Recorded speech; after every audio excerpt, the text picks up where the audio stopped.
मैं समझता हूं न्यूजीलैंड से हम हनी प्रोडक्शन और बढ़ाने के बारे में भी बहुत कुछ सीख सकते हैं। साथियों, इस साल इंडिया न्यूजीलैंड स्पोर्टिंग रिलेशंस को 1 साल पूरे हो रहे हैं। 100 साल पहले, याद रखना और गर्व भी करना, 100 साल पहले हमारी हॉकी टीम न्यूजीलैंड खेलने आई थी और उस टूर में मेजर ध्यानचंद के शानदार परफॉर्मेंस की हर तरफ चर्चा हो रही थी। उनकी हॉकी ने न्यूजीलैंड के लोगों को भी, उनका भी दिल जीत लिया था। साथियों, कंटेंट क्रिएटर्स की भाषा में कहूं तो ये कॉलैब का जमाना है। न्यूजीलैंड और भारत स्पोर्ट्स में भी बहुत ही शानदार कॉलैब कर सकते हैं। जैसे एक उदाहरण रग्बी का है। मुझे अभी भी बताया गया है कि कुछ देर पहले ही ऑल ब्लैक्स ने रग्बी के मैच में शानदार जीत दर्ज की है।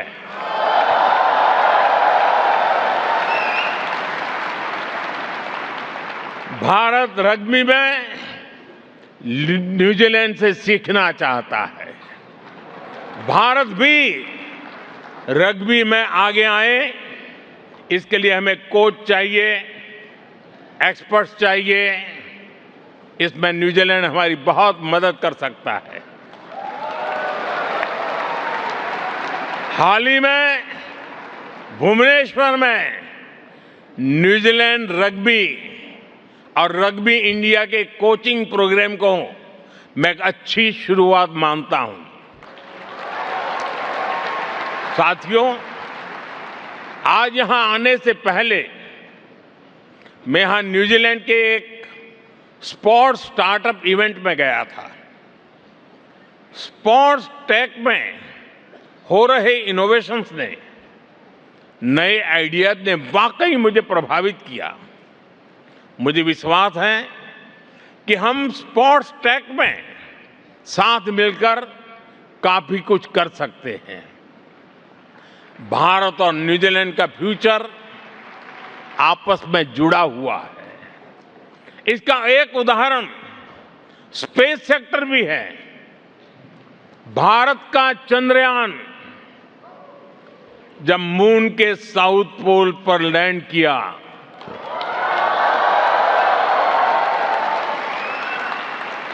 पूरा न्यूजीलैंड नाच रहा था उस दिन।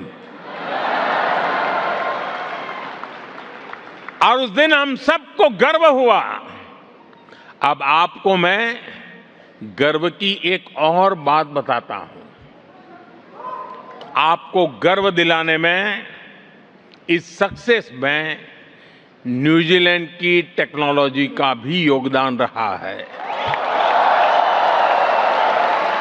न्यूजीलैंड की स्पेस कंपनी ने कई अवसरों पर हमारे साथ मिलकर काम किया है। हम इस सहयोग को और आगे ले जाने के लिए काम कर रहे हैं। साथियों, स्पेस सेक्टर ये बताने के लिए काफी है कि भारत और न्यूजीलैंड की इकोनॉमी एक दूसरे को कितना कुछ दे सकती है।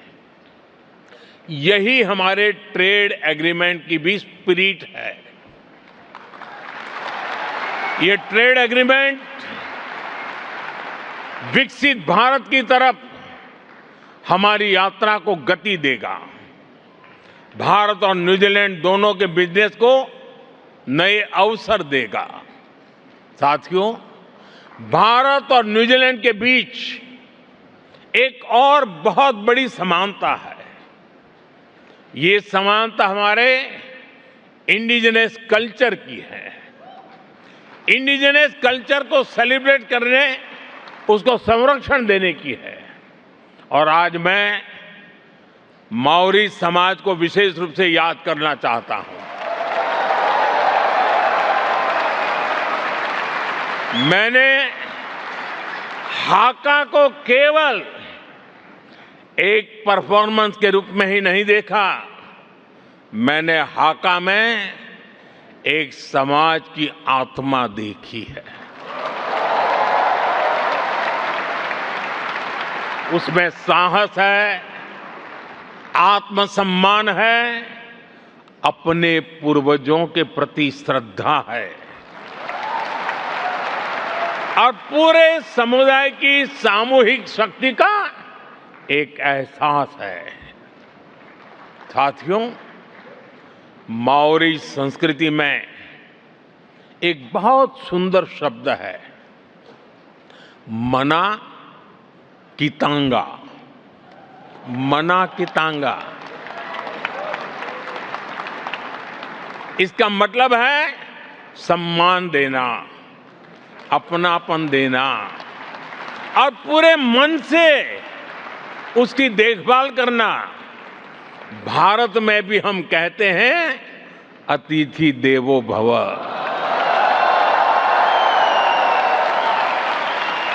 शब्द अलग है, परिवेश अलग है, पहनाव अलग है, भाषाएं अलग है, लेकिन भावना बिल्कुल एक ही है।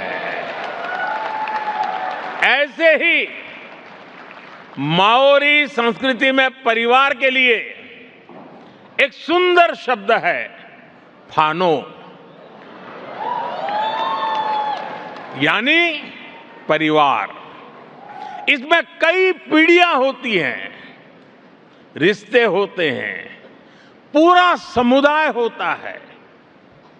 भारत भी परिवार को केवल एक सामाजिक व्यवस्था नहीं मानता, हमारे लिए फैमिली एक इंस्टीट्यूशन है।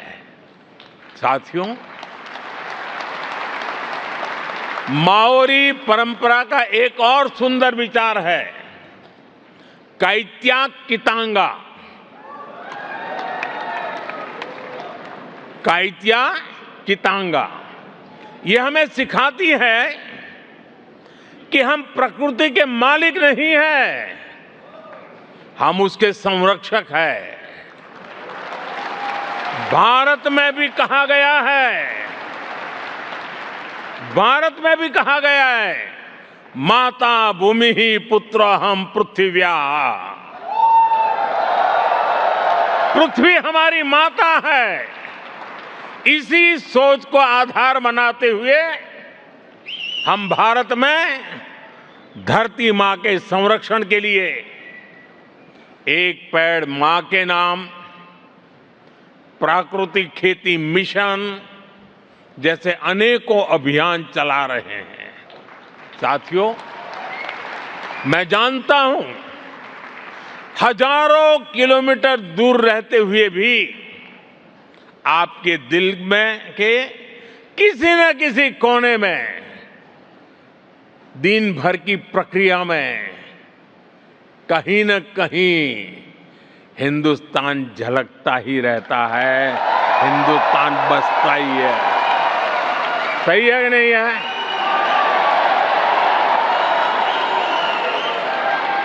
शरीर यहां होगा, मन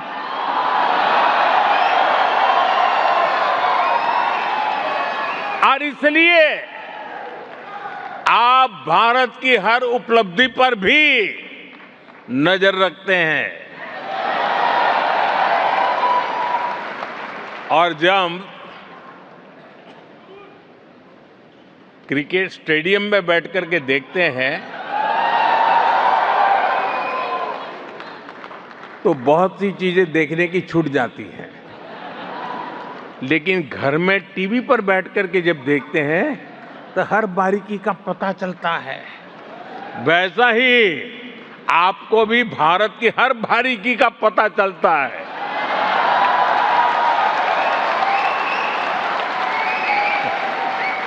और यही बात हमें सबसे खास बनाती है। भारतीय देश से बाहर जिस देश में रहते हैं, वहां उस देश की प्रगति में पूरी तरह मदद करते हैं और अपने देश की विकास की भी जानकारी रखते हैं। साथियों, हम जितना प्यार जन्मभूमि को करते हैं, उतना ही समर्पण कर्मभूमि को भी करते हैं।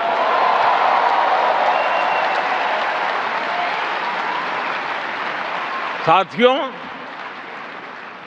वैश्विक चुनौतियों के बीच आज भारत जिस तेजी से विकास कर रहा है, वो अभूतपूर्व है। मैं आपके सामने देश की उपलब्धियों का, भारत के सामर्थ्य का एक गुलदस्ता प्रस्तुत करूंगा।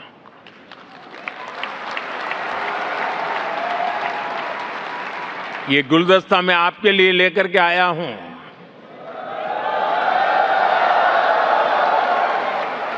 और मैं पक्का मानता हूं इस गुलदस्ते में आपकी पसंद का कोई न कोई फूल जरूर होगा, जो आपको सुंदर भी लगेगा और गर्व से भर भी देगा।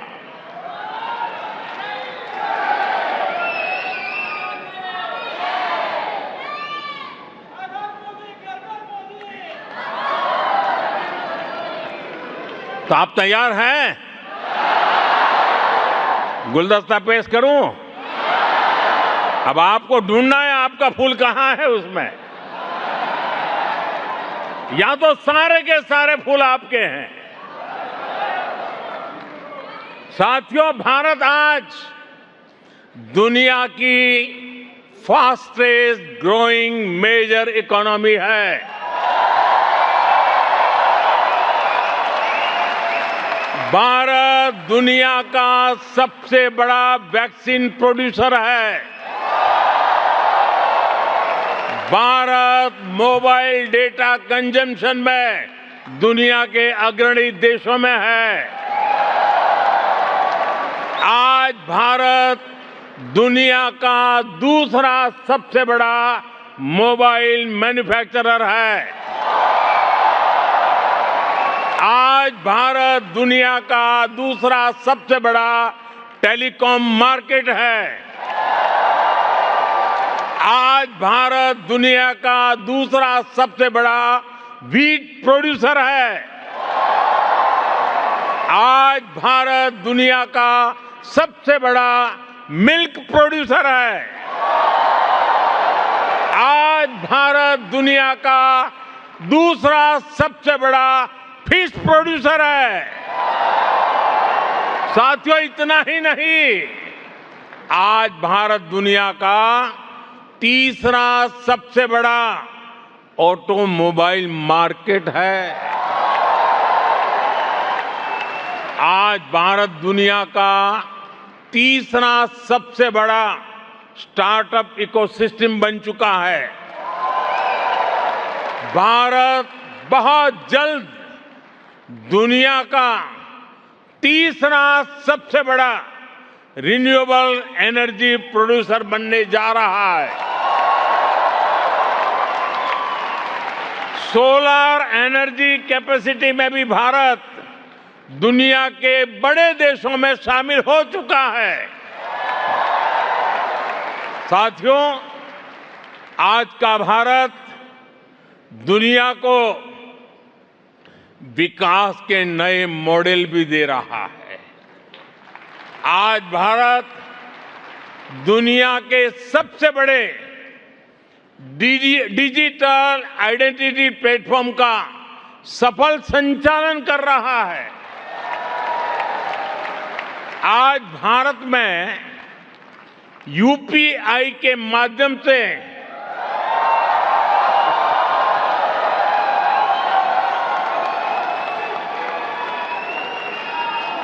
यूपीआई के माध्यम से हर महीने अरबों डिजिटल ट्रांजैक्शन हो रहे हैं। भारत के डिजिटल पब्लिक इंफ्रास्ट्रक्चर में आज दुनिया के दर्जनों देश दिलचस्पी दिखा रहे हैं। ड्रोन टेक्नोलॉजी और स्पेस इकोनॉमी में भारत नई ऊंचाइयों को छू रहा है। साथियों, ये उस नए भारत की तस्वीर है जो दिखाती है कि कैसे भारत न्यूजीलैंड की तरह की इकोलॉजी और इकोनॉमी दोनों में बैलेंस बनाकर चल रहा है। साथियों, भारत की इस ग्रोथ का एक और पहलू भी है। ये पहलू हमारी विरासत है, हमारी हेरिटेज है। भारत जितना महत्व अपनी इकोनॉमी और इकोलॉजी को देता है, उतना ही फोकस अपनी हेरिटेज पर भी करता है। साथियों, भारत कैसे काम करता है, इसका एक उदाहरण श्री गुरु ग्रंथ साहिब जी के पवित्र स्वरूप है।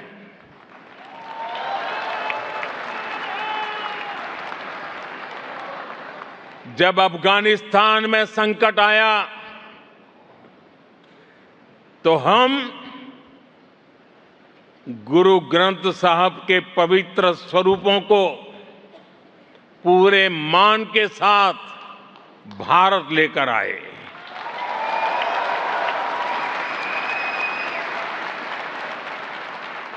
साथियों, हमारे महान सिख गुरुओं ने पूरी मानवता को सेवा, साहस, समानता और करुणा का संदेश दिया है। दुनिया के हर हिस्से में गुरुद्वारे सेवा के सेंटर है। कोई भूखा आए, उसे भोजन मिलता है। कोई संकट में है, उसे सहारा मिलता है।